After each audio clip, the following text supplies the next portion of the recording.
Hi, this is Eric Martin with Board Game Geek. I'm here with Dougal Grimes from Hasbro. Hello. Hi, and Eric. we're here talking about what is on your shirt. Hasbro Gaming Crate.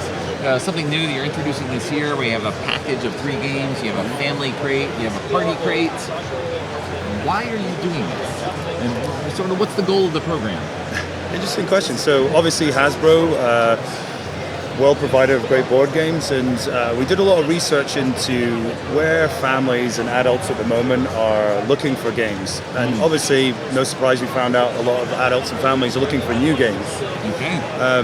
And we're looking more and more at the different ways in which nowadays people are receiving games, and something that comes up time and time again is a subscription service. And we felt that a subscription service for families and adults allows these families and adults to have an actual easier way to get new games delivered to their doorstep. All right. Now this is very different from what you normally do. And I've talked a little bit, with someone years ago about Hasbro, and there's certain expectations for when Hasbro brings a game to market.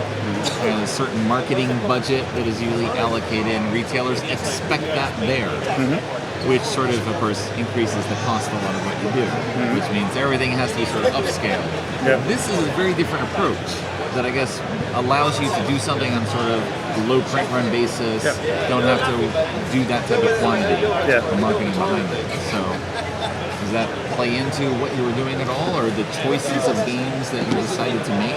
I think it's an interesting point, but I think the choices of games that we had, we really started from the base that we wanted to release new games.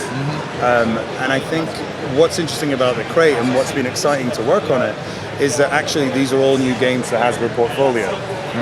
And so the starting basis was how can we find great games, and we started actually a year ago here at Gen Con, and we'll go through one of the games later on, but we've been finding games from around the world, Mask of the Pharaoh, for example, from Japan, Leo the Lion from Germany, and we feel like we can bring these games to the US market where they haven't been seen before. Okay. And how do you go about negotiating with this? I mean, so this was originally Mask of released by Anubis. Japan, and had a very small release at Spiel, and then Leo in Germany, and it's just individual deals with each publisher for a US release. Yeah, well, we work with the actual individual publishers or the designers of the games, and just the same way where we work with external designers for any of our other new games, we'll work with them and we'll get certain rights, global rights. But with the idea behind this is we're trying to find games that would be fresh in the US market so we can bring them out. But we work directly with the creators of the games. Okay. Well, it's interesting too. I mean, one of the games is 3 Wishes, which had a US distribution partner with Passport Game Studios. Now I guess you're bringing it on a larger scale. Yeah, exactly. Than before. Yeah. Will the games be available individually, or is this a test in a way to see what sort of response you get from people, and then possibly bring games to market on a regular basis? And that's absolutely part of the plan. We're looking to have these games, release them as part of the subscription service.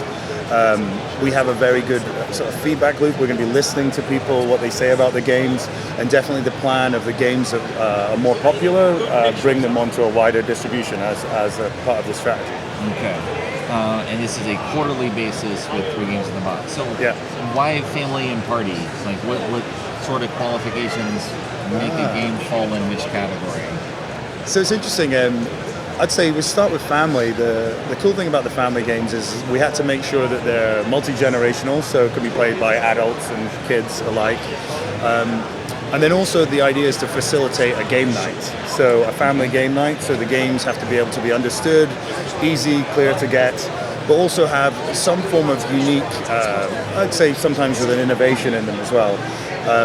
With the adult crate, I'd say this is squarely more targeted at college kids, young adults, and you'll find in there riskier, edgier content or potentially different gameplay patterns that wouldn't be appropriate for a family. But again, like starting with the kind of premise that this is something to help facilitate a great game night. Okay, all right. Anything else? Hints on the next one? I mean, this just debuted in August. Yep. In here, so we got another one. Clearly, the next 3 are already in the loop. I don't Yeah. know if you want to show off what's in here in general. If you have samples. Yeah, we can show. So this is the first 2 crates we can show. Every crate that comes out every quarter will be sort of debuting one of the items as a feature item, but we really felt one of the key things about a subscription service is there is a little bit of element of the mystery and surprise. Okay. So we're trying to keep an aura of that. But the first one we wanted to make sure that when people were subscribing at HasbroGameCrate.com was the fact that they could see what they were getting into and then buy into the service. And then going forward, there's going to be a lot more, let's say, mystery coming through on them. Okay. But do you want to? We can go through some of the games. So Mask of the Pharaoh is the lead game for our family crate. We also have, within the first family crate, we have Leo Goes to the Barber, which was actually last year Essen's Game of the Year, Kids Game of the Year, which was Leo the Lion in Germany. And then also Tricky Wishes, which was 3 Wishes in limited distribution in US last year. So this makes up the family crate. And then, as part of our adult crate, we have Box of Rocks, which has all new content. We have Speak Out Joe Santagato edition, which is actually exclusive new content from Joe Santagato, who's an online YouTube creator. So there's exclusive content for the crate.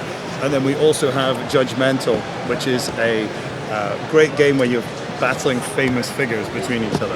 Okay. So you can see quite a big, broad diversity between them, and all completely new games for the Hasbro portfolio. Okay. All right. Mysteries for the future. Keep you on your toes. I mean, what's funny though is probably the subscriber base that you mostly have. This will be new to them. I mean, the BGG audience, I would think, would be largely familiar with Leo.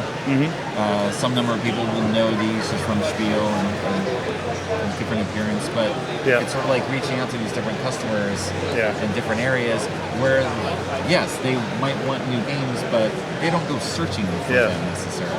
They just sort of, if the games show up. And you get, obviously, like at Gen Con here, you'll see families that are going around, and they're probably more the people that would go out and find those games.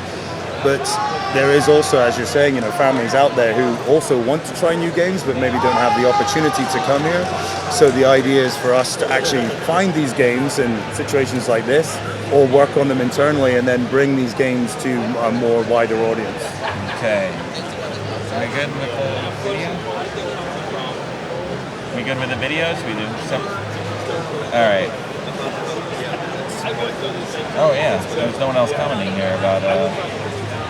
Yes, are we getting Leo Goes to the Barber in the U.S.? Well, if you get the crates. Yeah, you can subscribe to the family crate, and you'll get Leo Goes to the Barber, and potentially we'll be seeing it at retail. Okay. And can we get Mask by itself? It's the same sort of issue. So it's all experimental now, just to see what happens. What are the costs of the crates? So they're $49.99 plus shipping for each crate, and you can subscribe to them individually, or you can change between them as well. So once you know what's in them, you can say yes, I definitely want that crate, or you have to do it in advance when it's announced. You would subscribe when it's announced, and obviously the first one we've announced all the games that are in them. But going forward, there'll be a lead game that we will, a featured game, so to speak, that we'll announce, and it might give you an idea of potentially some of the games in there. But as with a lot of subscription services, we want to make sure that there was some form of surprise and mystery in there. Is the crate ever coming to Canada? Ooh. So we've started, it's a good point, potentially in the future. At the moment we've decided obviously to start this within just the US. We are open in the future to looking at other markets, but I think one of the things is this is a very new model. I mean, we want to get this right, and we want to make sure we're listening to feedback from it, and then once we really accelerate this, we can look at other markets. Right. Also, it's going to be like shipping to Canada doubles the price. Yeah. Or any sort of international shipping these days. Hold on, Canada. Yes. Totally different area. Can I ask, Magic Magic Arena of the Planeswalkers, is that finished? That might not be your division at all. In terms of, Unfortunately, no, that's not. Yeah, that's not. I'm working on the game crate and party games, but obviously we launched that 2 years ago, I believe. But Yes. I can't. I don't. Unfortunately, I don't know what the future plans for it are. That's right. I imagine that is sort of an issue too. When you have a Hasbro or a larger company, there's lots of different divisions. Yeah, Lots yeah. of different walls between them. And this in itself, of course, I mean, we're releasing 6 games every 3 months, so this in itself is almost kind of a handful, so to speak. Right. Yeah. Do that. No other questions here. On there. Anything else you want to say? Is there any different goals? I mean, make money. That's one of them. Well, we want to sustain the service, of course, and I personally and the team as well as we love releasing new games, and this is a real opportunity for us to do that, both from internal games and external designer games. And the goal is obviously to keep releasing games, trying to find those great games, and ultimately, facilitate families to have game nights, Right. but also, build future classics as well. That's always a goal of ours, to make sure that we can have games out there that reflect what people want. But as well, as I said, create these kind of game nights, give what gamers really want out there. Okay. I mean, it's interesting as well, just because the BDG reader or user is sort of very different, I think, from the normal Hasbro customer. That's Yeah. the way we think of it. And a lot of people are just like, wait a minute, Hasbro knows about all these games? Why don't we see more of this from Hasbro? But again, it's like, Yeah. I assume, serving different audiences. Yeah, there's obviously, Hasbro's a very large global company, and there's a different market. So we're very much a mass market company, but we still appreciate obviously all the different types of games that are going out there.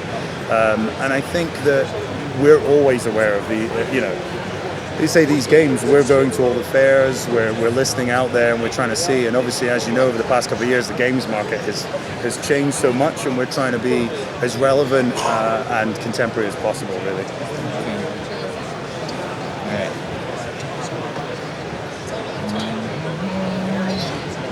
I missed what they said about Mask of the Pharaoh. When is it out? Well, it's in the August 2017 gaming crates. Yes, so you can go to HasbroGamingCrate.com and you could subscribe to the family crates, and it'll be delivered to your doorstep.